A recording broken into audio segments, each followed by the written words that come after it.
কতক্ষণ লাগে? হুব্বি দি আর লাগতো না। ওই কারণ উমাইয়া কই যান মুকুট টুকুট ফিন্দা?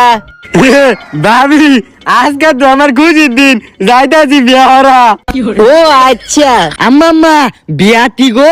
বিয়া মনে অনেক মজা না? পেতে দেন না কি রস গোলামের ফুট, যাবে যা। নে খা। যা খাইতাম মামি, দাইতাম মিট করলো ওই দে বেদা বিদা কি তুন্দল বিয়া করতে আম্মু কালাম ফিলিস আমার প্লিজ বিয়া করে দিয়ে। শৌরের বাচ্চা যেটা দেখে এটাই ও আবার তারে বিয়া হরে দিতাম। ওই মুজামিলের বাপ এদিকে আইও, এদিকে আইও। ওই কি হইছে? তোমার ফুতে নাকি বিয়া হরবো? ওই শৌরের বাচ্চা, তোর বাপের তো বিয়ার বয়স হচ্ছে না, আবার তুই বিয়া করতে তোর মুসলমান হইছে? আব্বা বিয়াল পড়লো তো মুসলমানি কুলন দেইবো আব্বা প্লিজ মুতুক কিনা দে আম দে মজা লাগবো। বলে তুমি অত্যানি বলো বলো গুত্তু খাইতালবা। শৌরের বাচ্চার আলাপটা শুনছিস নাই? বেটা গো বেটা বিয়া না করলে দিলাম ঈদ করে দিতাম মা এই নিয়ে